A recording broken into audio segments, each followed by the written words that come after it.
Hola, buenas noches. Buenas noches, profe. ¿Cómo Buenas. anda? ¿Cómo les va? ¿Me Hola, escuchan profe. bien?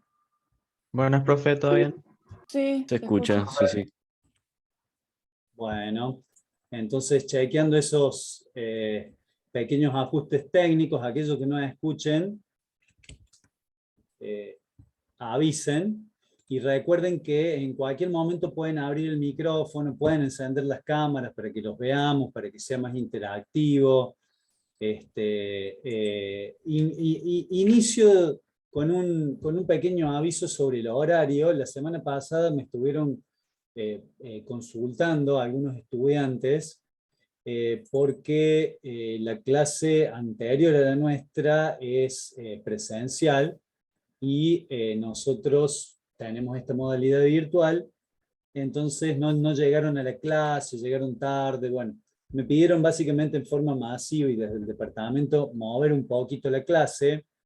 Entonces hemos decidido tomar el recreo, como hay muy poco espacio entre las clases porque no hay recreo en ese, digamos, a las 8:40. Entonces el recreo creo que es 9:25, 9:30. Lo adelantamos al recreo.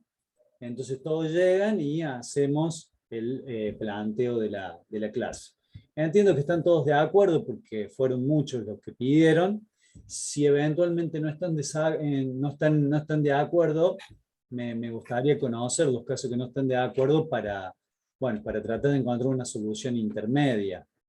Cualquier cosa por el chat, si quieren escribir, Andrés los puede ir respondiendo o puede ir tomando nota, porfa, Andrés, de quiénes son los que eventualmente estarían en desacuerdo. Por otro lado, bueno, hoy vamos a ver la clase, digamos así, de introducción a la topografía, a la geodesia, todo lo que es nuestra materia, nuestros temas de acá hasta fin de año. Y un poco la idea, digamos, la dinámica es, ustedes ya tienen la clase grabada, pura, la clase, ustedes van a ver que la clase es bastante tranquila para que logren tomar nota. Digamos, el concepto que siguen las clases es que ustedes puedan tomar nota, que ustedes estén como si estuviesen solos en el aula con nosotros, en ese caso conmigo. Es un poco la idea, la filosofía, es tratar de que ustedes puedan captar todos los conceptos, puedan ir teniendo algunas dudas. Yo voy a hacer un pantallazo ahora sobre lo más importante, digamos así, de este tema, y eventualmente cuando ustedes tengan las dudas, las vamos revisando. Eso trata de ser aproximadamente en 1 hora para poder dejar un poquito de tiempo, un poquito no, bastante tiempo, porque ustedes hoy van a tener la clase grabada que se les va a activar luego que terminemos de lo que es la resolución de triángulos, digamos, la clase práctica número 1. Esto es así a modo general. No quiere decir de que seamos rigurosos, pero vamos a tratar de hacer todo lo posible para, bueno, para poder hacer un barrido, digamos así, de lo más importante. Acá entonces lo que podemos ver es una serie de definiciones, digamos, sobre astronomía, geodesia. Esto es básicamente cada una de las cuatro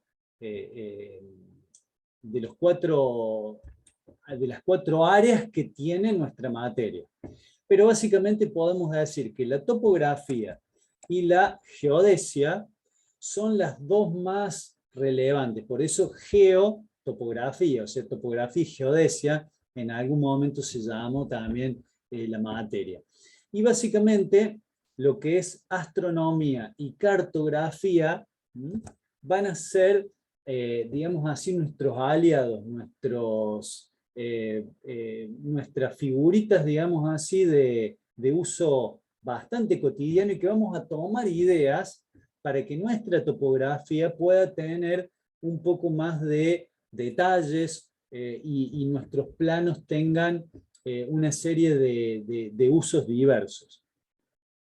También vamos a ahondar en algunos trabajos profesionales, digamos nuestros trabajos profesionales, para que ustedes logren ver desde la parte básica algo aplicado, que es esa tendencia, digamos, que vamos a tener pasando por el manejo de equipos y por todo lo que es la toma de datos en campo, que la van a hacer ustedes mismos. Entonces, estas definiciones las tienen ahí, las tienen que estudiar, digamos, porque son, sobre todo para tener bien presente la idea de una y de otra, digamos, especialidad.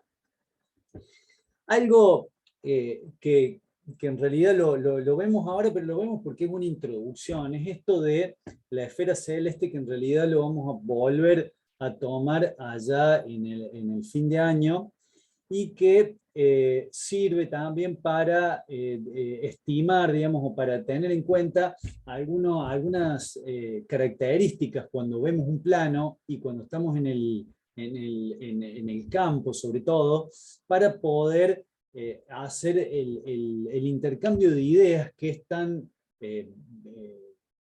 necesario cuando uno va, por ejemplo, y no tiene un proyecto definido, que es casi la mayoría de las veces, y va a hacer la medición, ¿no? Entonces, tenemos que hablar, por ejemplo, de vertical del lugar, saber que en una, digamos, que sería, digamos así, la vertical del lugar. Entonces, definimos o asociamos la vertical del lugar con un plano. Ese plano va a estar en nuestra ubicación. Acá está un poco simbolizado, está la Tierra, está el plano, digamos, está la esfera celeste. Entonces, la esfera celeste básicamente es un lugar imaginario donde lo utilizamos, digamos, como un campo de proyección. Es decir, nosotros estamos en la Tierra y vamos a tener este globo, digamos, que va a ser concéntrico con la Tierra, en un radio, digamos así, definido por nosotros. O sea, el radio que para nosotros sea útil, por ejemplo, queremos analizar un astro cualquiera, y bueno, le vamos a dar el radio en donde está el movimiento de ese astro. Entonces, podemos analizar cualquiera porque siempre vamos a tratar de llevar esa esfera para poder, digamos, describir ese movimiento en algo tangible, digamos, si no, siempre vamos a estar en el aire. Y un poco eso es el sentido de nuestra materia. Es decir, nosotros tenemos que llevar, en el caso de un astro, lo que se describe en el cielo, en el caso de lo que está en el terreno, a un plano. Entonces parece que es mucho más fácil, digamos, decir, bueno, pero si está en la tierra, si está en el terreno, es mucho más fácil llevarlo a un plano. No necesariamente. No necesariamente, porque hay ciertos métodos y ciertos elementos, digamos así, a tener en cuenta en ese traspaso que va a regir nuestro sistema de medición o el aparato que vamos a utilizar para lo que es el desarrollo de la medición. Veo que crece el número del chat. Activen el micrófono, no me molesta que, digamos así, que interrumpan. De hecho, esta clase está pensada para que ustedes, digamos, para que interactuemos. Entonces, ustedes en el momento apropiado, abran el micrófono y podemos interactuar. No, Marce, yo les pedí que recordaran colocar en su nombre para nosotros poder tomar asistencia después el legajo, apellido y nombre, y algunos entendieron que lo tenían que escribir en el chat, entonces ahí empezaron a aparecer los mensajes. Bien, bien, bien, bien. Perfecto. Igual aprovecho para trasladarle una pregunta que pregunta Barroso, no sé si es Mateo o Matías, no llego a ver de todo, dice, ¿podría subir además de las clases grabadas las presentaciones? porque hay imágenes importantes para imprimirlas. Bueno, esas imágenes importantes son las que hablamos en la clase pasada, que son las que ustedes tienen que desarrollar. Entonces, en la carpeta, ustedes tienen que tener el tema para poder estudiar el tema. Recuerden que hablamos de los libros, hablamos de los apuntes, hablamos de su carpeta. En la carpeta, en el desarrollo, eso que ustedes crean importante lo tienen que desarrollar ustedes. Porque el verdadero, digamos así, conocimiento del tema lo van a tener cuando ustedes lo puedan desarrollar. De hecho, recuerden que digamos así, todo lo que es evaluaciones van a ser presenciales. Entonces, una evaluación teórica va a ser sobre un tema, no sé, por ejemplo, taquimetría. Entonces, ustedes van a tener que desarrollar el tema taquimetría. ¿Mm? Es mucho más fácil imprimir, pero imprimir lo van a tener, lo van a leer, lo van a estudiar y no lo van a conocer, no lo van a poder reproducir y sobre todo, más que solamente reproducir, tener en cuenta cuáles son los elementos más importantes, digamos así, de ese gráfico, por ejemplo, o de esa figura. ¿Está? Entonces las presentaciones ustedes la ven completas, con audio, con video, con todo, y eso es el material que van a tener para poder estudiar. Entonces, digamos así, esos elementos que tenían en la anterior, tenían como cuestiones más relevantes, lo que es el plano horizontal y lo que es el cenit, me va a dar básicamente un cierto ángulo. Digamos, si yo pudiese medir el ángulo entre el plano, digamos así, de la Tierra horizontal y el cenit, pregunto, ¿qué valor me tendría que dar ese ángulo? 90 grados. 90 grados, profe. Perfecto, 90 grados. Está entendido lo más importante de este gráfico. Después, bueno, tenemos el horizonte, digamos que básicamente es el plano, el horizonte del lugar, digamos, representado sobre la esfera celeste, el eje del mundo, el polo norte, el polo sur, el ecuador, todos los elementos, y lo contrario al cenit, que básicamente es el nadir, que uno sería básicamente hacia arriba y el otro sería hacia abajo. Bueno, ese elemento, digamos así, que nosotros queremos representar, básicamente es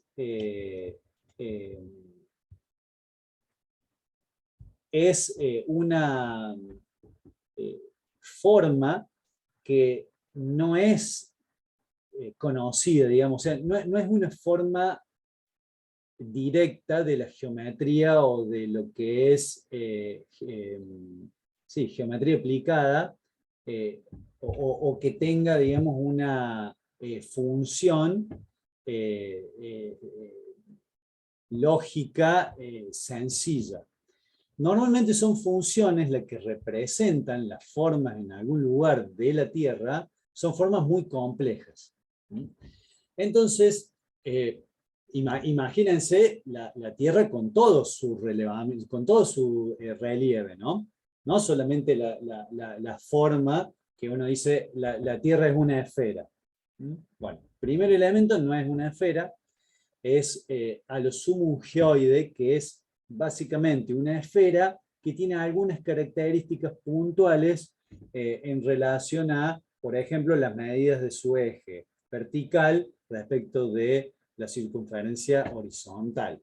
Esa relación, básicamente, es la primera que vamos a tener en cuenta y que básicamente va a ser entre el primer meridiano y el ecuador. Es como si le tomáramos, para hacerle un traje, digamos, a una persona, le tomamos, no sé, la distancia entre los hombros, la altura, bueno, y de esa forma vamos a representar o a cortar la tela para un traje en este caso, si nosotros tuviéramos que representarlo, necesitamos algunos parámetros para ir pudiendo agregar a ese modelo, a esa función, y que esa función, por su complejidad, tenga no solamente un radio, como si tuviese una esfera sencilla.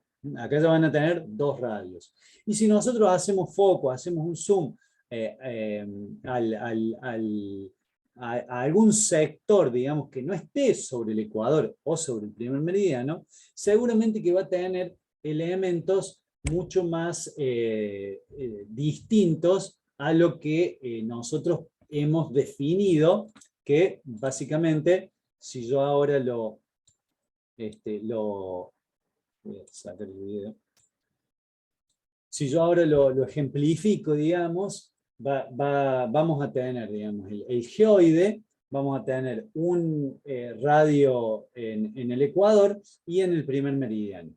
Ahora, el punto que podemos querer representar puede estar en cualquier lugar. De hecho, digamos, la idea de poder hacer digamos así, un modelo matemático es que yo me base únicamente en el modelo matemático y con eso poder lograr la precisión deseada o la ubicación de ese punto. Entonces, allí es donde comenzamos a ver el tema de latitud y de longitud de un punto, que siempre va a ser respecto de algo. Digamos. Siempre en nuestras mediciones vamos a tener un origen y un sistema para representar esas medidas. Digamos.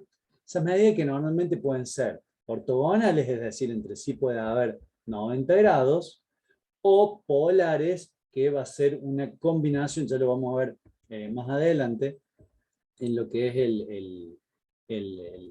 digamos así, el sistema, ¿no? Acá tenemos, bueno, cómo serían ya más limpio. Y el aplastamiento es un factor, digamos, un número que básicamente nos da la relación entre el ecuador y el polo, básicamente la distancia entre el ecuador y el polo, y nos va a dar la idea de esa deformación, digamos así, que tiene el elipsoide. Bueno, algunas definiciones más, básicamente para poder hacer una calibración, digamos así, de este modelo, tenemos que fijar un punto que sea conocido. Hagamos de cuenta que este punto que tenemos acá es un punto conocido. Si nosotros tenemos todas las características de ese punto, por ejemplo, latitud, longitud y... latitud, longitud y altura, vamos a poder definir ese punto, digamos, en el espacio. Con lo cual, si nosotros tuviésemos ese dato, que en este caso lo vamos a llamar datum, o el sistema, mejor dicho, lo dice el datum, lo denomina el datum. ¿Por qué? Porque es el lugar donde ajusta nuestro modelo. Ese geoide tiene una característica, una función matemática geométrica. Entonces, si yo pongo mi latitud, mi longitud, por ejemplo, me tendría que dar la altura. O viceversa, pongo dos datos y me da el tercero, porque puedo calcular. Es una forma de interactuar, digamos, entre el modelo y digamos así, mi posición. ¿Están?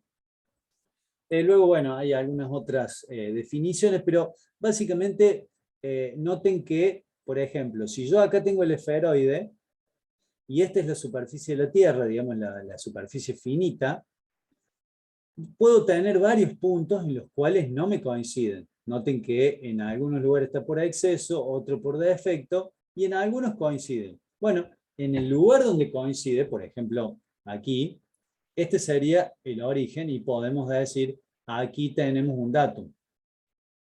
¿Qué es lo que necesitaríamos tener en cuenta? Que este origen o este datum esté en la cercanía de lo que nosotros queremos relevar, porque noten que para poder hacer esa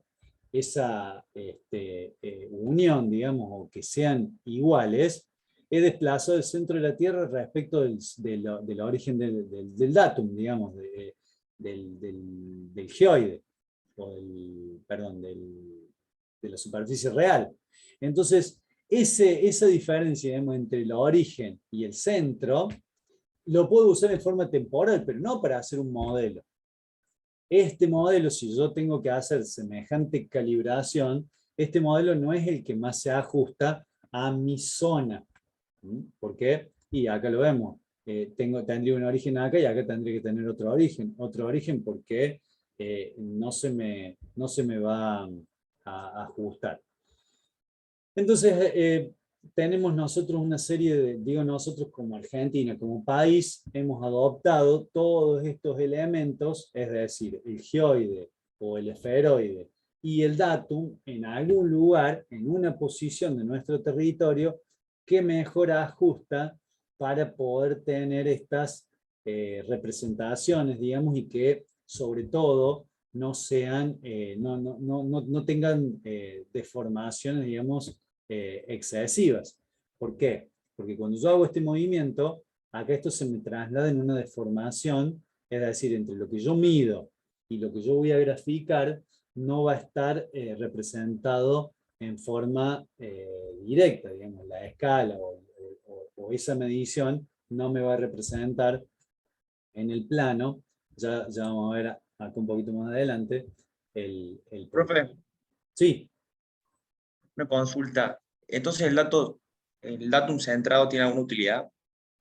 ¿O siempre vamos a tener que hacer un datum local para la obra, a donde estemos? esto depende porque si el sistema, digamos así, si el sistema está desarrollado y tu región, digamos, para no hablar de país, si tu región tiene el dato, siempre te va a convenir trabajar con todo lo que sea un sistema internacional, como el nuestro, por ejemplo. El sistema INCHAUSPE de 1969 en realidad adopta un elipsoide internacional.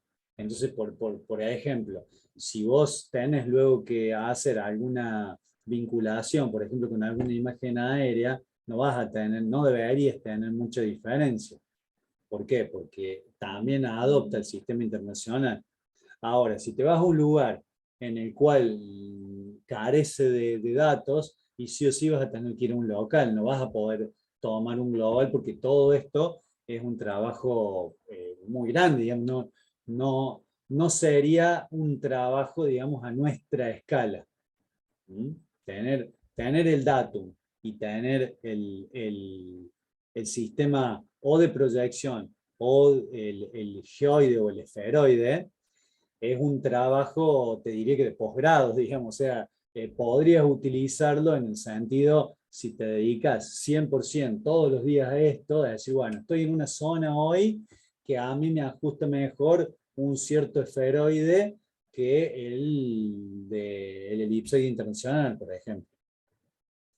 Todo eso, incluso tenés que tener los programas que no son para nada baratos. Eso normalmente están en los programas, o sea, los geoides que vos tenés disponibles normalmente están en los programas de procesamiento de los GPS. Cuando vos procesas tus datos, vos vas a tener una medición y vos podrías cambiar o elegir el que mejor se te ajuste. El tema es que siempre tenés que tener una referencia. Porque vos decís, yo no voy a usar el 1984, voy a usar el 1924, voy a usar el WGS 84. Bueno, tenés que tener algún punto o alguna serie de medidas para poder chequear si eso que vos adoptaste te está dando resultados o no. Y eventualmente volver a medir para poder tener, digamos, no sé, varias mediciones y también aislarte de la medición que has desarrollado una vez en un sector que tal vez es desconocido. Profe, Sí. en el caso en el que no nos coincida, digamos, la superficie de la Tierra con el esferoide usado, ¿ahí se haría lo que usted dice de tomar otro modelo? ¿O No se no es? escucha, no se escucha muy bien, discúlpame, no sé si ustedes escuchan mal o soy yo solamente, escucho muy bajito, no alcanzo a entender.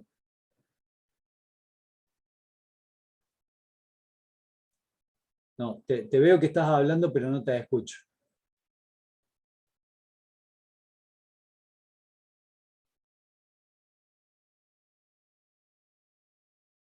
ahí le voy a escribir por el chat, así lo entiendo bien. Bueno, si alguien me lo puede leer, entonces yo avanzo un poquitito para que no nos retrasemos y después volvemos cualquier cosa a la Filmina si es necesario. Bueno, entonces, básicamente nosotros vamos a tener las coordenadas geográficas, digamos, y las cartográficas. En realidad, hoy por hoy, todo esto está unido a lo que es geográfica, digamos, porque el Google, digamos, que es nuestra referencia, si bien en muchos casos, y sobre todo el libre, no tiene la precisión que nosotros necesitamos, pero eventualmente ya ha hecho un sistema, o mejor dicho, sus imágenes están dentro de ese sistema geográfico. Ahora, para poder trabajar, digamos así, en lo que es algún área, y sobre todo algún área extensa, recuerden que lo que es geodesia estamos hablando que ya tiene en cuenta la curvatura de la Tierra, con lo cual tiene que básicamente volver al plano esa curvatura, van a ser las coordenadas cartográficas. Entonces, ese sistema que es denominado Gauss-Kruger, que es el que utiliza básicamente nuestra nación para poder representar el territorio nacional, son las que nosotros vamos a utilizar y sobre todo las que tenemos disponibles para hacer nuestros trabajos. Acá vamos a ver, así muy rápido, esto está muy sencillo, el tema de las proyecciones, es decir, cuando nosotros tenemos una esfera, permítanme volver a la esfera para que sea más fácil, pero en realidad esto siempre es el geoide, ¿no? La esfera, si nosotros lo hacemos en una proyección cónica, sería algo así. Entonces, básicamente, si ese cono me es tangente a esa línea, por ejemplo, a esa, supongamos a la primera arriba del ecuador, básicamente va a tener su escala normalizada, o sea, va a ser normal en el ecuador o en la que está más arriba, dijimos, pero hacia los dos extremos noten cómo se deforma. ¿Por qué? Porque al no ser tangente, es como ese datum está en un lugar que está muy alejado de donde nosotros necesitamos revisar. Entonces, de esa forma, vamos a tener las distintas deformaciones y que, repito, en donde es tangente, va a tener la proporción que tiene que tener y hacia los extremos va a estar deformada. Este sería la proyección cilíndrica, que es la que más, digamos, la que mejor funciona porque está muy cerca, o sea, es tangente en el ecuador y luego está muy cerca en la mar, en la gran faja central, está muy pegada. Entonces, ¿en dónde está la distorsión? En el polo sur y en el polo norte. Entonces, ahí es donde nosotros necesitamos definir, bueno, esta es otra representación, qué tipo de sistema vamos vamos a usar, o sea, sería necesario utilizar para no irnos, digamos así, a una deformación tan grande en la cual después hacemos una medición y esa medición no representa lo que nosotros tenemos.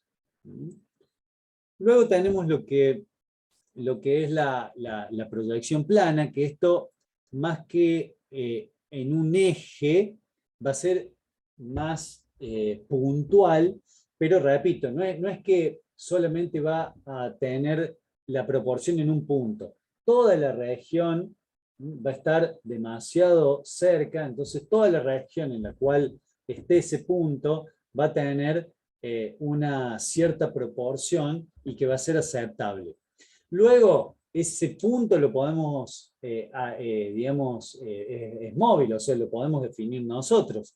Y eventualmente, si nosotros conocemos o tuviésemos la posibilidad de procesar estos datos, podríamos decir, bueno, en mi relevamiento, en el centro de mi relevamiento, yo voy a poner este elemento y lo voy a, digamos así, representar en base a esto.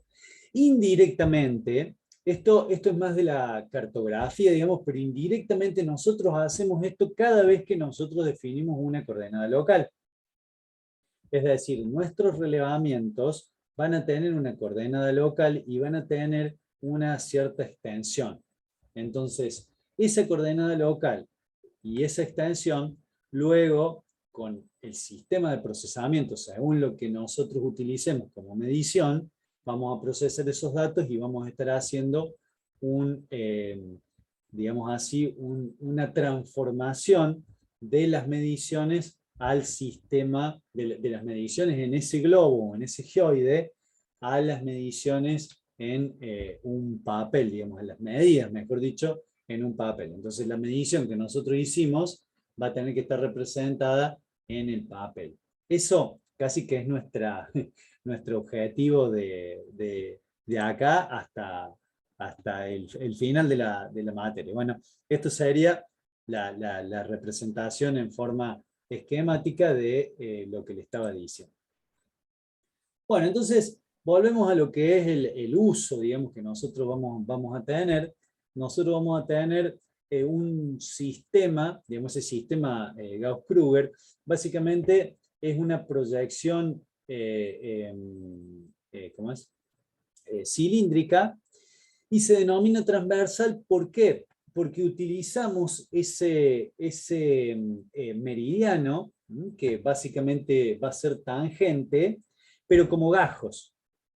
Como gajos, el centro, digamos así, de lo que pisa, digamos, o de lo que se toma como aceptable, esa diferencia entre lo que es tangente y sus sectores laterales, lo vamos a utilizar haciendo básicamente un giro de este cono en función de nuestro sistema nacional. Entonces, a esto lo voy a pasar porque este es un ejemplo muy sencillo. Aquí estaría, por ejemplo, si el centro de faja está aquí, por aquí está pasando el eje que básicamente sería este en nuestro cilindro.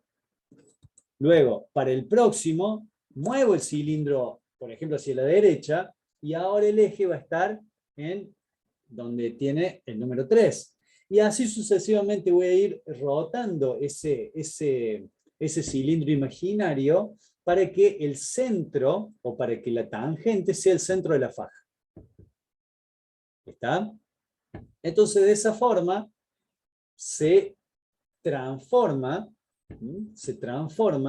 lo que es la parte real de una medición o de la toma de medición en la representación sobre un cartón, sobre la cartografía. ¿Se entiende? Bien. O sea que cada provincia está bajo una faja, vendría a ser, ¿no? Por ejemplo, Misiones está faja 7. Sí, hay algunas provincias que comparten faja, como por ejemplo nosotros en Córdoba compartimos faja. Es decir, estamos entre, si mal no recuerdo, creo que era la 3 y la 4. En alguna parte, donde, digamos, cuando medimos ahí en esa zona, tenemos que tener cuidado porque estamos digamos, en la zona de mayor, digamos así, deformación, por llamarlo de alguna forma. Claro. Bien, gracias. ¿Qué me refiero que es el cuidado? Nosotros las cartas las vamos a tomar como una asistencia, pero repito, al nivel que estamos hablando, o por lo menos, no sé, mi experiencia profesional nunca me ha llevado a hacer un relevamiento mayor a 40 kilómetros, por ejemplo. Entonces, es muy raro, te puede tocar, pero es muy raro que justo estés entre las dos fajas, y ahí, digamos, es como que estarías entre medio, digamos, tendrías la misma información de la faja 3 y la misma información de la faja 4, digamos, para esa transición. Sería algo medio complejo. Pero bueno, nos escapa al curso.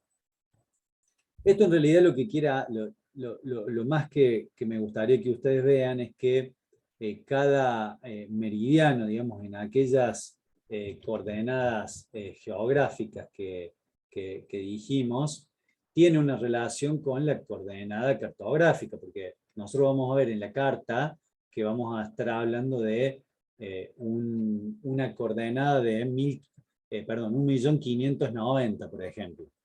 Y eso tiene una representación en la coordenada geográfica. Esto trata de justamente hacer ese paralelismo, esa conversión que hay que hacer para poder, digamos, traspasar de un sistema a otro. Allí, si ustedes ven, seguramente que ya lo han visto en la presentación, noten cómo se superpone a esa cartografía un sistema de un montón de puntos. ¿Qué son esa cantidad de puntos acá? Todo como unos símbolos raros. Primero, siempre vamos a utilizar eso es un poco lo que nos transmite la cartografía. La cartografía nos transmite que de alguna forma nosotros tenemos que representar lo que vemos. Entonces, por utilizar alguna convención ya arraigada, legal u oficial, o porque nosotros le inventamos, un relevamiento tiene que tener un lenguaje. Tienen que poder ustedes representar lo que están viendo y obviamente que se entienda. Entonces, ¿qué son estos puntos? Por ejemplo, acá tenemos el triangulito, es la red Postgres. Y así tenemos otros proyectos que básicamente es una red geodésica ya, que se basa en una red muy importante que es básicamente un gran trabajo destacado y premiado en toda América Norte, Sur, Este, Oeste, que se hizo en el año aproximadamente 1960, entre el 50 y el 70, duró muchos años, porque todo nuestro territorio nacional fue medido por el Instituto Geográfico Militar. Ustedes van a ver, si en algún momento han podido hacer alguna incursión en algún campo, algunos monumentos que tienen este tipo de chapas, digamos. ¿Alguien lo conoce eso? ¿Ha visto? Son como mojones, digamos, de hormigón armado, y tienen en la cabeza o en la parte superior, tienen esta chapa de bronce, que básicamente es un punto. Es un punto que tiene una coordenada geográfica, cartográfica, con altura, casi todos con altura, respecto, digamos, de nuestro terreno, ¿no? Entonces, es un punto fijo que alguien midió, porque ese es el otro problema. Si nosotros vamos a hacer una medición a algún lugar y no tenemos las coordenadas, ¿cómo hacemos?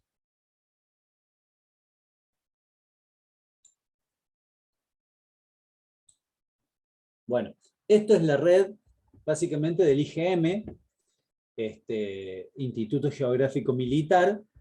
Luego, por la cuestión, digamos, del problema con los militares y todo eso, el Instituto Geográfico Militar pasó a ser el Instituto Geográfico Nacional. Entonces, hoy ustedes pueden investigar sobre cartas, todo esto que yo les estoy diciendo para poder enriquecer, que básicamente se dice IGN, Instituto Geográfico Nacional. Pero este trabajo es un trabajo que todavía en muchos lados persiste, digamos, en muchos lugares encontramos el mojón del IGM y lo podemos medir, lo podemos utilizar como punto de apoyo muy, muy importante. Entonces, básicamente, ¿qué hizo esta red? Nos da los puntos fijos de base para luego, con un nuevo sistema que, por ejemplo, los GPS, puede hacer la red Postgres o la red de los distintos proyectos, por ejemplo, el proyecto Andes, no sé, Magallanes, que ya lo toman por región y a lo mejor densifican de puntos más una región que otra, pero si ustedes ven está cubierto todo nuestro territorio nacional y eso es importantísimo porque para un sistema local que tengamos, por ejemplo, la altura sobre el nivel del mar, es un dato que para muchos proyectos es necesario y es muy interesante. Profe, Disculpe, Sí.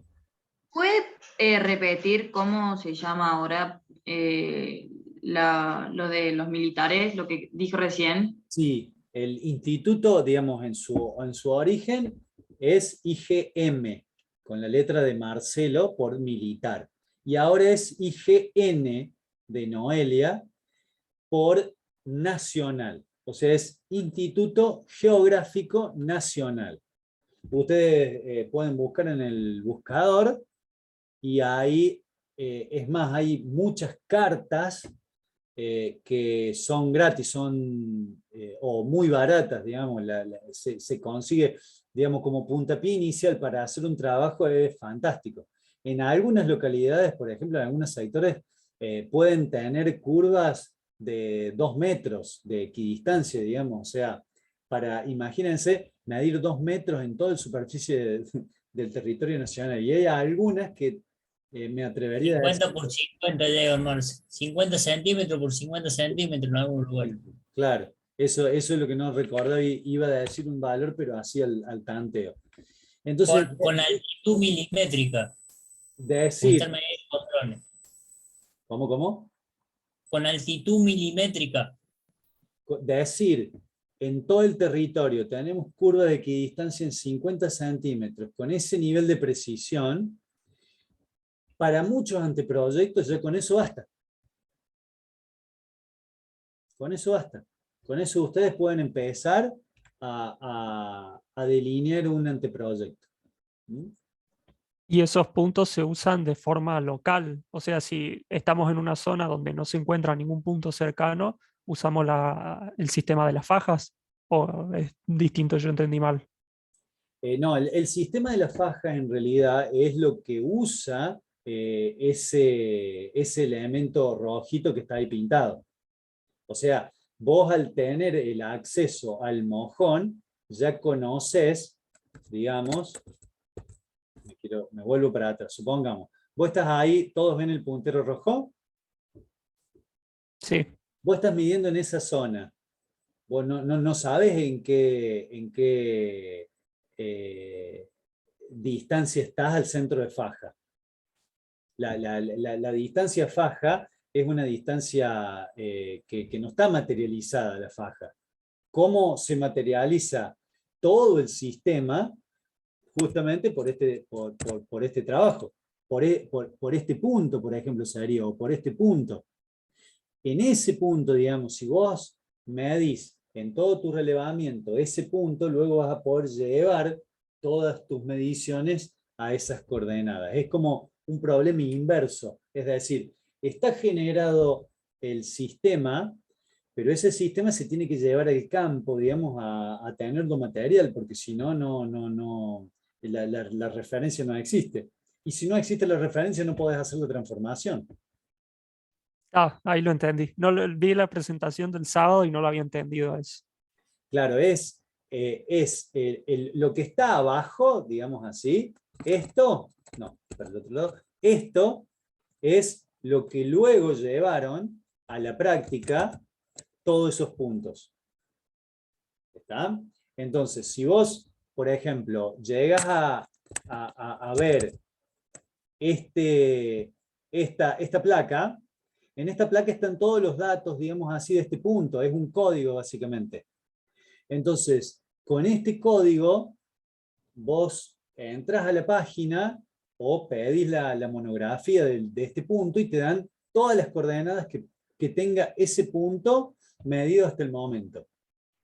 Según los trabajos que se hayan hecho, por ejemplo, el proyecto POSGAR, el proyecto Andes, etcétera, etcétera, y según las transformaciones que hayan logrado hacer según el proyecto. Entonces, por ejemplo, lo que yo estoy presentando acá, digamos así, Gauss-Kruger es una de las, digamos así, de las referencias o de los sistemas que están utilizados, pero puede, repito, según el geoide que utilicemos y el datum que utilicemos, va a ser prácticamente los datos de, de coordenadas que tengamos en cada uno de estos puntos. ¿Me explico? Sí, sí. Gracias, profe. De nada. Bueno, voy a ir un poquito más rápido porque si no, no vamos a llegar al final, o nos va a llevar mucho tiempo. De todas formas, Marce, ustedes me interrumpan. Sí. Ahí preguntan qué tiempo lleva hacer estos proyectos. Bueno, Bien. acá por ejemplo, les decía, estoy yendo por el otro lado, acá les decía, por ejemplo, que esta red, digamos, la red Postgar, por ejemplo, nosotros empezamos a trabajar en la red Postgar en el año 1999, para que se den una idea. Terminaron de procesar los puntos 10 años después. O sea, yo formaba parte de uno de los equipos que trabajaba por, digamos, desde Córdoba para arriba. Llegamos hasta Salta, Tucumán, Jujuy, Misiones, todo eso haciendo el monumento y midiendo el monumento en ciertos periodos de tiempo. Es, digamos, medio complejo, ya lo vamos a ver a cómo medir y por qué todo esto en GPS, pero el procesamiento de esos datos lo hacía una empresa alemana y terminó de procesar los datos 10 años después. Es decir, toda esta red estuvo disponible aproximadamente en el 2010, más o menos. La última actualización que manda el IGN es la del 2007. ¿Perdón? La última actualización está como Postgar 2007. 2007. Es la que figura, claro, es la que figura cuando descarga los datos. Claro, pero esa no es la fecha de que se empezó a medir.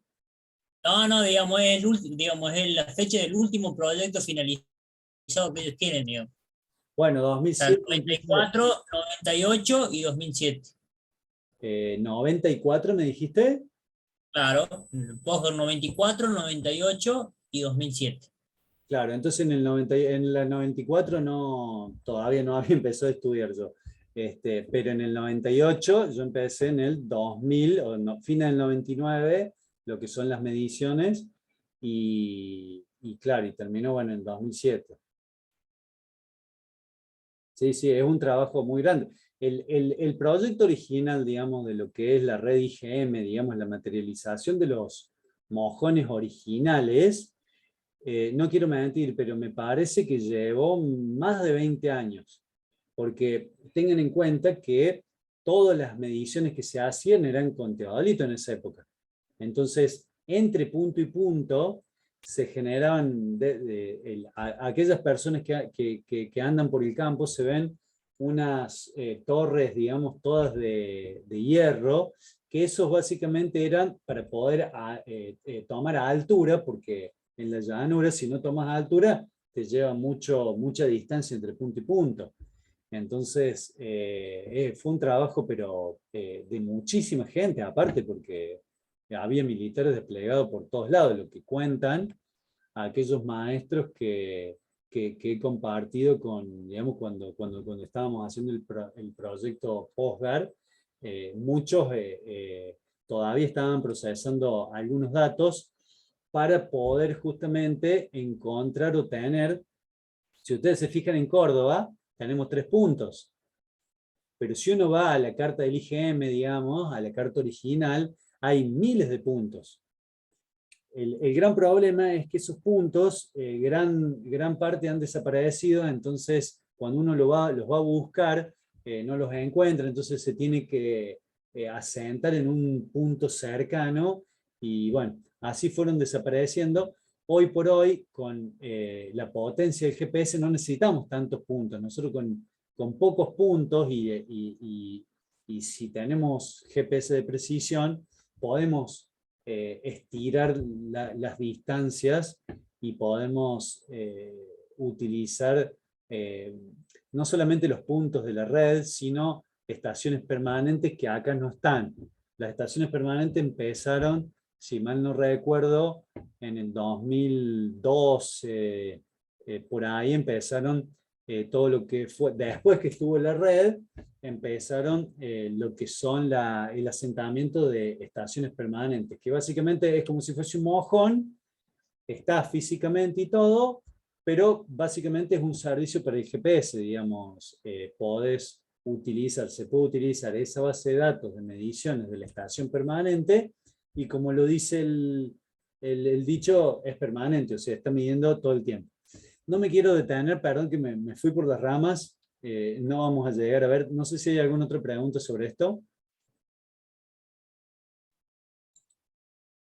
Bueno, rápidamente, un concepto de georreferencia. Cuando nosotros decimos georreferencia es básicamente dar un corset, digamos, a lo que estamos haciendo. Es decir, nuestra medición, supongamos que estamos midiendo algo sencillo, un terreno de 10 por 30. Ese terreno de 10 por 30 no puede estar pisando el vecino, ni para un lado, ni para el otro, ni pisando la calle, ni al fondo.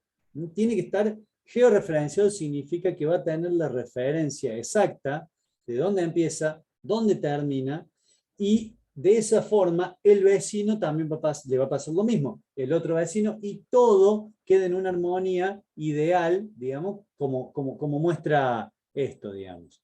Estos son las distintas escalones de la red. Digamos, nosotros hablábamos de POSGAR, eso es a nivel federal, pero después hay algunos sistemas que hacen este orden o mediciones para lo que es, por ejemplo, América del Sur o el sistema, ¿cómo es? De marco de referencia internacional. Entonces, este sería, por ejemplo, el regional o el de América, y este sería el internacional. Y esto, de aquí para abajo, estaríamos nosotros, o sea, Argentina. Ahora esto, que en realidad se ve todo ordenadito, miren que se ve lindo, ¿no? Todo, acá cada provincia empieza y termina, cada usuario empieza y termina, en realidad es todo esto. O sea, es un mosaico, digamos así, que está muy disgregado. Por eso, ahora todos los planos, prácticamente casi todos, no quiero generalizar demás, pero casi todos piden georreferenciar. ¿Para qué? Para poder ir ajustando todo esto. Entonces se ajusta desde abajo para arriba. Cada usuario va a ir ajustando, entonces en cada trabajo de mensura, digamos, o sobre todo las mensuras, van a tener que georreferenciar su límite. El vecino va a hacer lo mismo. Si hay alguna interferencia, eso se soluciona, y así se van depurando, digamos así, los sistemas y se van ordenando. O sea, básicamente este sistema desordenado va a tender y se va a ir ordenando de esta manera. Bueno, esto básicamente es lo que nos va a regir en nuestra tarea topográfica. Básicamente nosotros dentro de la superficie terrestre vamos a tener un sistema reducido. Esto es fundamental porque ¿qué significa? Que nos vamos a aislar de esa curvatura terrestre. Entonces todas nuestras mediciones van a tener un problema menos, que no es menor, es un problema menos, que es básicamente la superficie, la curvatura de la superficie terrestre. Entonces, toda nuestra proyección es plana, y nos vamos a enfocar en lo que es la morfología superficial, o sea, cómo se, digamos así, se puede representar esa topografía, digamos, esa morfología, esa superficie. Teniendo en cuenta siempre que estamos desarrollando una materia básica. Una materia básica significa que otra especialidad u otra especialización la va a tomar como punto de base, punto de partida. Entonces, la hidrología, la geotecnia, la topografía son básicamente los tres elementos más importantes al comienzo de un proyecto, porque si ya empezamos con una topografía errada o con una hidrología errada, y todos los datos que vamos a tener que van a aportar en el proyecto soluciones y que van básicamente dar el costo del proyecto, le vamos a estar errando. ¿Está? Entonces, por ejemplo, nosotros hablamos de morfología superficial. Bueno, la morfología superficial tiene en cuenta esto de que si yo hago un relevamiento topográfico y luego voy a hacer una excavación, por ejemplo, y según mi base de datos va a ser el volumen computado para la excavación. Si mi base de datos está mal, la excavación está mal, y por lo tanto el precio de la obra está mal y lo que estoy haciendo está en un, digamos así, no tiene base cierta. ¿Está? Entonces, bueno, acá algunos términos, digamos, de cuándo podría, digamos así, tomarse un área para tener las consideraciones geodésicas o las correcciones geodésicas y cuándo no. En realidad nosotros estamos siempre en los extremos, o sea, o estamos en terrenos que mucho menores a esto, a 55 kilómetros cuadrados, o si realmente estamos en algo mayor, y bueno, nos vamos a pasar por mucho más que eso. Y eso es de referencia, no lo tomen tampoco como algo, ¿a qué me refiero con referencia? Que muchas veces en la ingeniería tenemos que desarrollar obras lineales, un acueducto, un canal de riego, una vía de comunicación. Y normalmente no hablamos de kilómetros cuadrados, es decir, algo que tenga más de 50 kilómetros ya me va a estar fuera, digamos así, de esa proporción, digamos. Bueno, aquí tenemos otras cuestiones así puntuales, no me voy a detener mucho más. Esto básicamente es lo que, salvo que haya alguna pregunta, todo lo que es distancias horizontales, verticales, ángulos horizontales y ángulos verticales. Un poco nos da el marco de referencia de lo que decía con morfología. Si nosotros estamos en un punto A y tenemos que llevar agua a un punto B, necesitamos la topografía y necesitamos saber cuál es la distancia entre o mejor dicho, la altura entre B y B', porque eso nos va a dar la posibilidad o no de, si tenemos un equipo, poder bombear el agua, o si tenemos que comprar un equipo, cuál tiene que ser el equipo y cómo tiene que ser la tubería, etcétera, etcétera, para poder salvar, por ejemplo, esta altura. Ejemplos que no... así están tomadas en el aire, pero básicamente me está dando una idea de cómo tendría que medir. Por ejemplo, lo que es la distancia natural, si yo voy midiendo todo este relieve, no me está dando, digamos, una distancia para un proyecto. Me está dando una distancia que es una recorrida, pero no la utilizamos porque va a tener todas las irregularidades, digamos, del terreno, pero normalmente no es útil. La que sí es útil es la geométrica y la reducida. Según sea el elemento que yo quiero representar, voy a usar o la geométrica o la reducida. Nuestra referencia siempre va a ser desde la distancia reducida porque es la horizontal. Y allí es donde empezamos a hablar de ángulos. Horizontales, que en este caso no se ven, estarían en planta, y verticales, que sería este ángulo. Es decir, el ángulo BAB' sería un ángulo vertical. Entonces, eventualmente, si nosotros tenemos que trabajar con la distancia geométrica, vamos a tener que tener el ángulo, por ejemplo, para calcular la pendiente o algún elemento que necesitemos calcular. Distancia vertical sería la diferencia, o el HBB'. Distancia horizontal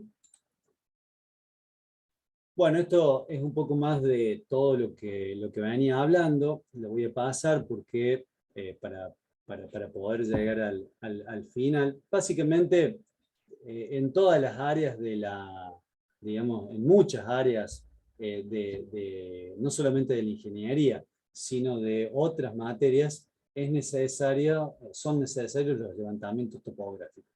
Algo muy importante, que es lo que me gustaría resaltar, es que la ingeniería militar, o sea, nosotros descendemos digamos, los civiles, descendemos de la ingeniería militar.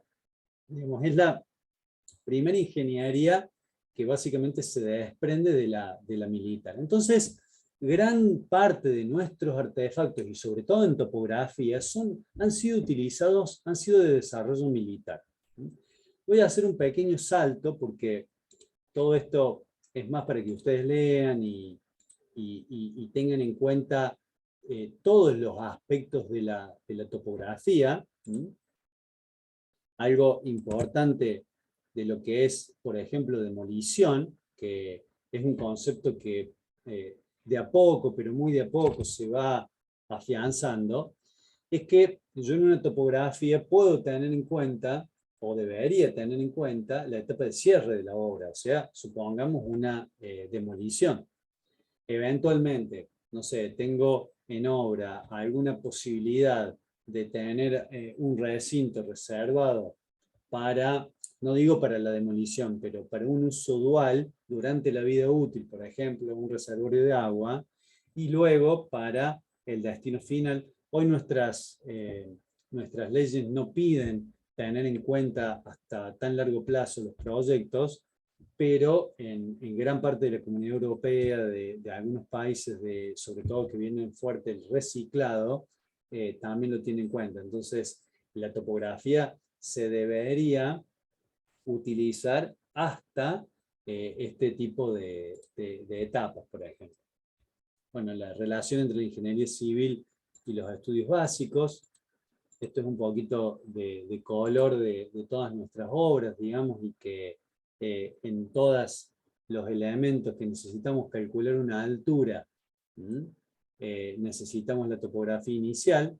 Aquí, por ejemplo, en un estado inicial, aquí no hay agua. ¿Qué hay? Aquí hay, cuando mucho, un torrente de agua. Entonces necesitamos toda esta topografía para poder calcular, por ejemplo, el volumen de embalse, para poder calcular este paredón, digamos, en lo que es algo estructural puro y duro, hormigón armado. Necesitamos toda la topografía para saber lo que son nuestras dimensiones, digamos, y ni hablar del diseño particular de la presa. Bueno, esto lo voy a ir pasando porque no tiene más, salvo que haya alguna pregunta, repito, ustedes me consultan y volvemos para atrás.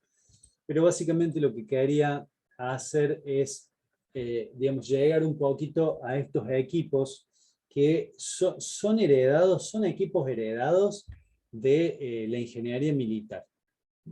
Este, que es el más, digamos así, antiguo, pero no por eso tiene menos vigencia, es muy utilizado porque es un elemento que tiene muy poca complejidad en su uso, en su constitución, y nos da datos muy rápidos, muy fáciles digamos, de contrastar, con lo cual, por su simpleza, es utilizado prácticamente en todas las obras. Es el nivel, está conformado por una serie, por un conjunto de elementos, y básicamente me va a generar un plano vertical o una línea de colimación, perdón, horizontal, y que básicamente por el corte de mira, por la lectura, digamos, en una varilla tipo regla, digamos, en una varilla graduada, en un punto y en otro punto, nos va a dar básicamente digamos, la diferencia según una fórmula que básicamente va a ser el desnivel entre A y B, va a ser la lectura, digamos así, en A, menos la lectura en B. Así de simple y de sencillo obtengo el desnivel. De pronto, si esto es una excavación, digamos, y acá tengo una tubería, por ejemplo, en el inicio del caño y en el final del caño, del tubo, puedo saber cuál es la pendiente. ¿Y por qué es tan importante la pendiente? Porque si es un sistema que conduce a gravedad, básicamente lo que rige ese movimiento es la pendiente, es lo que tengo que controlar y es lo que tengo que materializar. Entonces, con dos lecturas sencillas, voy a ir, se va pudiendo corregir el desnivel de esa tubería hasta que quede fija y luego poder continuar con la próxima etapa. Es un elemento sumamente útil y que le da, digamos, una vigencia al día de hoy 100%. El teodolito es un elemento que en sí es ha caído en desuso, digamos, es decir, no existen más, pero el conocer cómo funciona un teodolito, que lo podemos ver aquí, nos va a dar todos los elementos para poder conocer cómo hacemos las mediciones en una estación total. Básicamente, tengo la posibilidad de medir en 3 ejes y digamos, se va a basar en lo que son discos verticales y un disco horizontal. Son limbos, digamos, pero en concreto es como si fuese un transportador, nada más que con graduación mucho más segmentada, digamos, entre grados y minutos, digamos, y que básicamente tiene una serie de implementos aquí, uno para apuntar y los otros para poder hacer la medición, que me da justamente la inclinación vertical del anteojo y la referencia horizontal desde un punto, o la medición angular desde un punto de referencia. Esto básicamente es una estación total. Entonces, luego vamos a volver sobre esto para poder estudiarlo. Y aquí es donde está, digamos así, lo que es la estación total, el elemento que utilizamos siempre y prácticamente a diario. Aquí están haciendo trabajos compañeros que ya han egresado, digamos, pero estudiantes en ese momento. Y básicamente es lo mismo, si ustedes, ahora mucho más reducido, aquí o de este lado en realidad, está el limbo vertical, aquí está el limbo horizontal, solo que en vez de ahora tener que hacer una lectura nosotros mismos, esto es totalmente electrónico, entonces el solo movimiento horizontal y vertical me va a dar la lectura. Esa transformación se basa en lo que les decía, creo que está por aquí, que lo íbamos a pasar, que es la transformación de lo que es el sistema polar a lo que es un sistema de coordenadas cartesianas. Entonces, el sistema polar siempre va a medir ángulos. Por eso nosotros aquí hablamos de rumbos o de ángulos para poder, digamos así, aislarnos de lo que es la referencia. Aquí le decimos rumbo PB o PA y según eso vamos a calcular el ángulo alfa. También podríamos decir, yo aquí es mi dirección de referencia y aquí directamente mido alfa. Eso también es totalmente válido.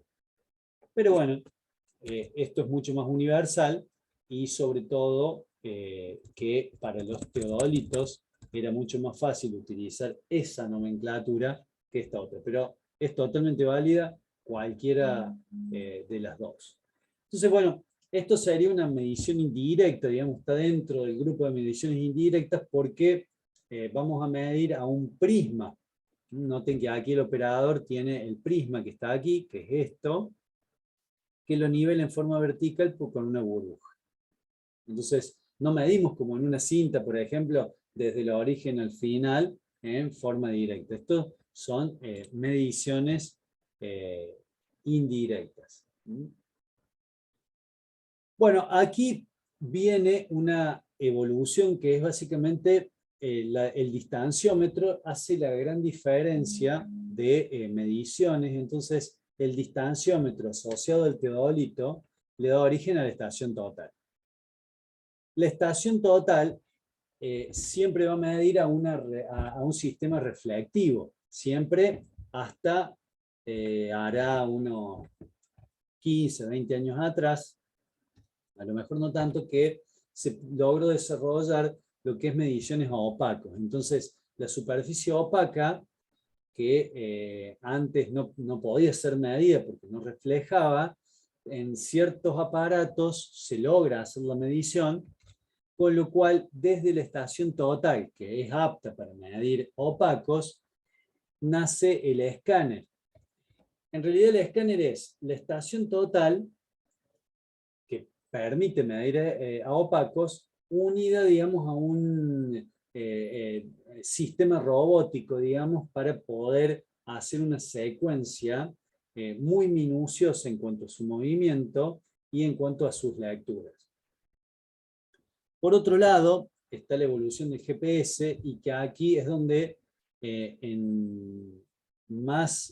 digamos, es la magnitud pico de un desarrollo militar que nosotros utilizamos. El GPS es desarrollado 100% para el posicionamiento de buques, de barcos o de un soldado en el campo de batalla. Toda esa tecnología es heredada para poder tener esa medición registrada. Entonces, ese sistema, cuando baja a los usuarios, digamos así, civiles, genera básicamente una serie de equipos y que hoy puede estar integrado hasta en un celular. Por otro lado, el dron, digamos, tiene también un principio de aviación autónoma, digamos, que es básicamente por desarrollo militar, con una base fotográfica, en principio, fotográfica de alta definición y un sistema GPS para el posicionamiento. Entonces, algunas coordenadas planas, digamos, las coordenadas de latitud y longitud, digamos así, va a ser medida por el GPS y asociada a la foto para darle georreferenciación a esa foto y luego poder armar todo el sistema de fotografía, toda la secuencia fotográfica a un cuadro, digamos, de imagen. O sea, al final estamos trabajando sobre imágenes. Las imágenes pueden ser directas, térmicas, radiales.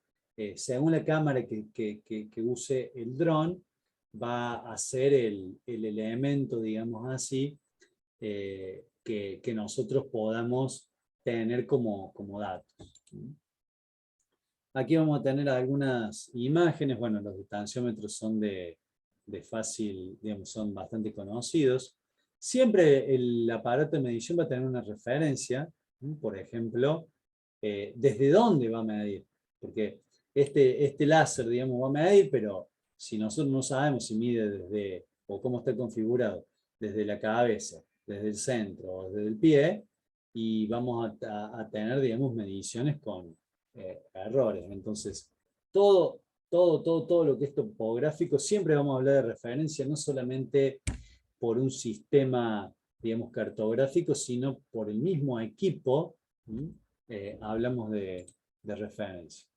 Este sería el escáner láser, digamos, que básicamente, noten que es una estación, pero esto es autónomo, digamos. Aquí tenemos otro modelo, digamos, y básicamente se basa en la refracción de una onda conocida, y cuando vuelve, esa es medida, entonces conoce la distancia, puede calcular la distancia por ese sistema. Si a eso lo multiplicamos para muchos rayos digo, en una radiación, podemos generar un volumen de lectura. Realmente trabajar con los datos de un escáner es impresionante porque cada punto tiene, es una lectura, digamos. Entonces todo esto que trata de, digamos, de parecer una virtualidad es lo que uno ve después en la computadora. Y si en algún momento hay una sombra, por ejemplo, esa radiación no pasa, igual que en una estación total. Entonces ahí vamos a tener un hueco, digamos, en la lectura, en la medición. Aquí tenemos el sistema GPS tradicional, una base y un sistema móvil. En este caso, por ejemplo, se estaba referenciando una medición, o sea, haciendo una mensura y haciendo todo lo que es digamos así, la medición de vértices y de lo necesario. Y casi llegando al final, tenemos los drones que básicamente van a hacer un vuelo. Podemos tener tipo avión de ala o tipo cuadricóptero, y que es controlado. Estos son drones de baja precisión, pero por ahí son más conocidos, con el uso, digamos, de un celular y de un joystick, se puede hacer el comando. Todo esto va a tener que tener sí o sí un plan de vuelo. Ya lo vamos a ver, vamos a ahondar un poco en qué es necesario para poder hacer este tipo de mediciones. Y si logramos terminar un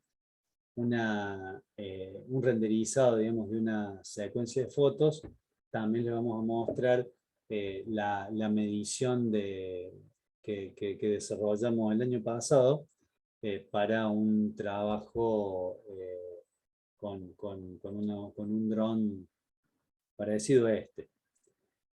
Este tipo de trabajos o este tipo de equipos tienen alguna limitancia, digamos. Cuando uno compara la medición, digamos así, cartográfica, es muy buena. Cartográfica me refiero a lo que es planta o eje XY, digamos. Ahora, cuando uno necesita tener desniveles o necesita complementar, por ejemplo, calcular un punto en el espacio, que necesitamos 3 vectores, ahí no es tan fácil llegar a compatibilizar tecnologías. Tenemos alguna experiencia hecha, por ejemplo, en lo que es la misma medición hecha con GPS, hecha con estación total y hecha con un dron. Todas van a tener distintos niveles de precisión. Primero la estación total, es decir, la precisión que logramos con una estación total es mayor a la que logramos con un GPS y a la que logramos con un dron. Salvo que tengamos tanta plata para tener, por ejemplo, en GPS, un GPS diferencial. Ya vamos a ver, pero por ahora tomen algunos conceptos aunque sean aislados. Un GPS diferencial tiene precisión subcentimétrica, con lo cual es equivalente a trabajar con una estación. Ahora, el costo de una estación respecto de ese equipo, estamos hablando de 10 veces más. El costo de un dron respecto de un GPS, estamos hablando de 10 veces más. Y así nos vamos, digamos, yendo de presupuesto, digamos, por lo cual también una finalidad de la materia es que ustedes logren compatibilizar cuál es el mejor aparato o seleccionar el aparato de medición para el trabajo que necesitan realizar. Eso es fundamental y pregunta no solamente de examen, sino de examen parcial, final. Es muy importante que ustedes logren dimensionar cuál es el equipo, o seleccionar cuál es el equipo óptimo para la tarea que necesitan realizar. Eso es casi tan importante como saber qué es lo que van a medir, cómo lo van a medir y por qué lo van a medir. ¿Está? Bueno, no me ¿Y quiero qué es lo que se gana, ingeniero? O sea, ¿un dron es más rápido que un GPS y un GPS más rápido que una estación? ¿O No cómo es? necesariamente, no necesariamente. La rapidez en realidad está dada por esta optimización. O sea, si vos tenés que medir un caño para nivelar una tubería, por ejemplo, lo más rápido y preciso va a ser un nivel. Por más que tengas el dron, déjalo guardado el dron, porque digamos, el nivel de procesamiento, no te digo, tenemos fotos de diciembre y todavía no lo hemos procesado, porque aparte necesitas computadoras, te diría, para el trabajo, por ejemplo, que van a ver, que les voy a mostrar, yo acá tengo un Core 7, necesitas, no sé, un Core 8, 10, 12, con una placa de video también bien potente, porque no solamente el procesamiento, sino que vos necesitas ver lo que has medido. Si vos no lo ves, vos lo tenés procesado y no podés acceder. Entonces, no siempre es una cuestión de tener digamos así, lo más caro. ¿Está? La pregunta tuya en realidad no se puede responder unilateralmente, digamos, o no tiene una sola respuesta. Depende Depende de la situación. Exactamente. Entonces, ustedes van a tener que tener el criterio para poder valorar la situación, la obra, el momento en el que están, es decir, si es anteproyecto, si es proyecto, si están en obra, muchas veces necesitamos hacer replanteos en obra, por ejemplo. ¿Está? Entonces, es fundamental compatibilizar eso. Y como no hay una sola solución, es lo que vamos a tratar de redondear, digamos así, en esta materia. Para poder iniciar todo eso, necesitamos empezar desde abajo, como les decía, el primer escalón, luego el segundo. Hoy ustedes van a tener la primera clase de triángulos, es algo muy fácil. Les pido, a lo mejor hoy quedan medio cansados, pero les pido que se esfuercen, digamos, en el sentido de lograr ver las clases, lograr transcribir, hacer su apunte. La pregunta del compañero un poco me da el pie que es más fácil imprimir y tenerlo, pero lo van a tener, pero no lo van a saber. Entonces, ¿de qué sirve tener algo? ¿De qué sirve tener un libro que yo lo tengo guardado si no lo he leído? ¿Está? No sé si hay alguna otra pregunta.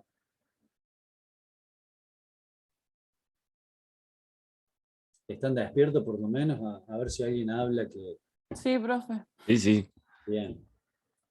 Son 3 por lo menos. 3 que están... Profe, una consulta. O sea, en el También caso, estoy, profe.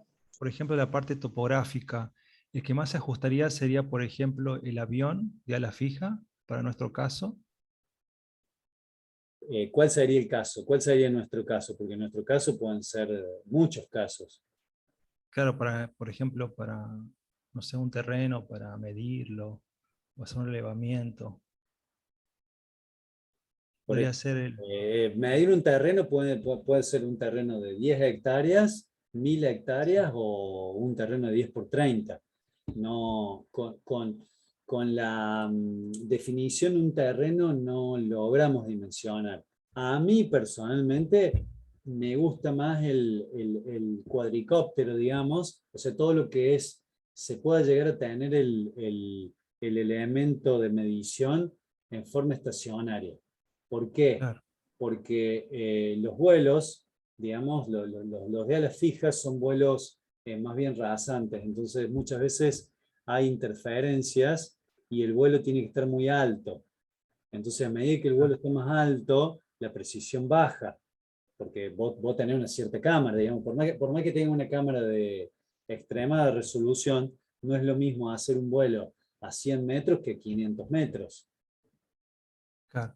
¿Está? Entonces, ¿qué me refiero con esto? Que el vuelo, digamos, del ala fija tiene que ser un vuelo continuo. En cambio, el cuadricóptero yo puedo decidir ir hasta el centro del terreno, por ejemplo, bajar, Sí. o hasta el centro de la medición. Supongamos que sea una cantera. Esto es la medición de una cantera. Perdón, acá abajo está en la medición de una cantera. Entonces, si yo quiero profundizar o ver algún ángulo que me produce una sombra, me acerco, tomo la fotografía y luego con esa resolución puedo aclarar ese sector. Ah, claro, claro. Me parece mucho más versátil esa función, si bien el otro es mucho más rápido. Entonces, por ejemplo, para poder hacer el mismo vuelo, la misma área, voy a tener que tener un cuadricóptero con tal vez el doble de batería, porque es más lento. Entonces necesito más batería, necesito más horas de vuelo, o Tener más una de reserva. minutos de vuelo. Voy a gastar tener una de reserva, una batería por las Y dudas. sí, por más que tengas 5 de reserva, tal vez el mismo relevamiento, el de ala fija, lo hace en 1 hora, con lo cual vos vas a necesitar 3 baterías para hacer el vuelo de 1 hora, y el otro va a necesitar 2 o 3. ¿Está?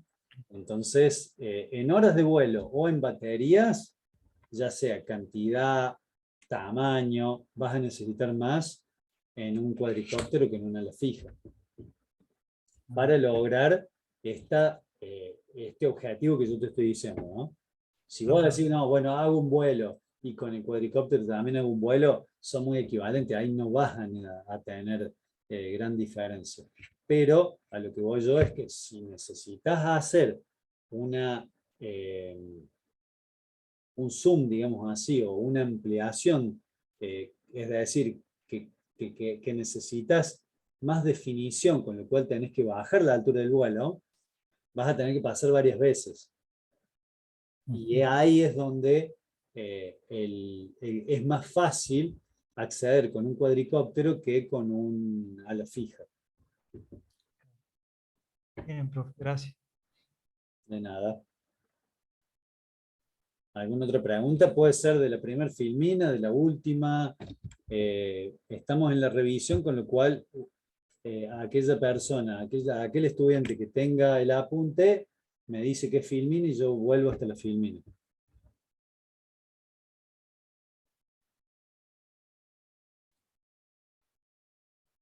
Profe, la última pregunta. Cuando vio en el caso del nivel que toma el punto en A y en B, que usted mostró una filmina, cuando dice línea de colimación, ¿qué sería eso? Es la línea de la mira. Es Bien, bien. perdón, de la mira, de la visual. Es decir, Visual. tu ojo va a estar Sí.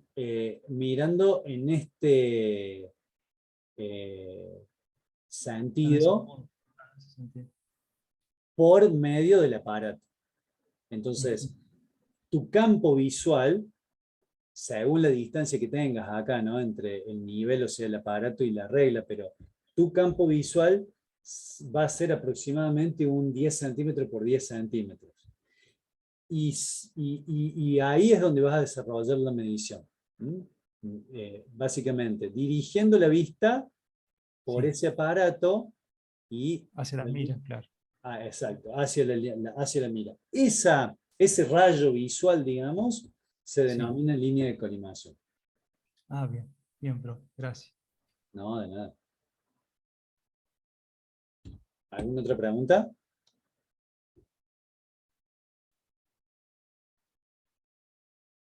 Bueno, si no hay ninguna pregunta, asumimos que está todo entendido, así que pasamos al próximo tema. Entonces, el próximo tema, que lo van a hacer en forma asincrónica para el día de hoy, es resolución de triángulos. Es la clase práctica 01.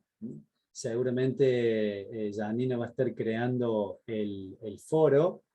No sé si en esta clase, pero seguro que para la segunda clase, porque estas clases son muy fáciles y yo les recomiendo que sigan la clase con su carpeta porque de esa forma les va a quedar todo el trabajo terminado al momento que terminen de ver la presentación. Así que por nuestra parte, no sé si vos, Andrés, querés agregar algo. Nos vemos el sábado 26. No, de mi parte no. Comentarles que si buscan en el IGN, buscan en la página del IGN, está muy bien explicado todo lo que fue el programa Postgar el 94 y el 2007, digamos. Todo lo que explicó el ingeniero está mucho más profundo y encuentran los puntos de cada cosa y es toda información pública de la cual nosotros como ingenieros somos usuarios y ustedes en su futuro lo van a hacer, digamos. Son bases para anteproyectos fundamentales. Eso tómenlo como un dato que es muy, pero muy, muy útil.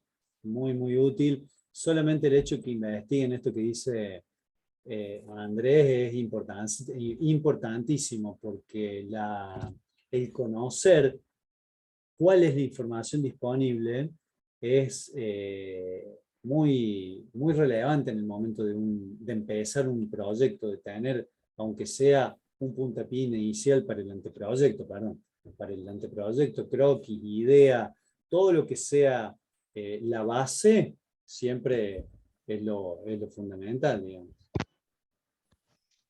Yo dije el 26 nos vemos, pero acá veo que el teórico tiene clase grabada. No sé si Janina se va a conectar. No te dijo nada a vos, Andrés, ¿no? No.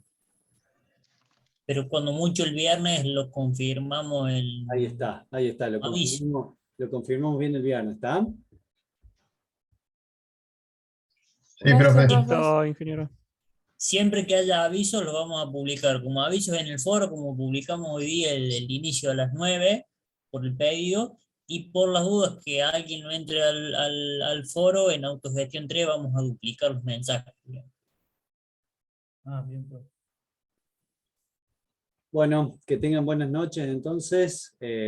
Nos estamos viendo y los alentamos a ver la clase. Gracias, profe. Gracias, buenas noches. Gracias, profe. Profe, chao. No, Chao, profe, gracias.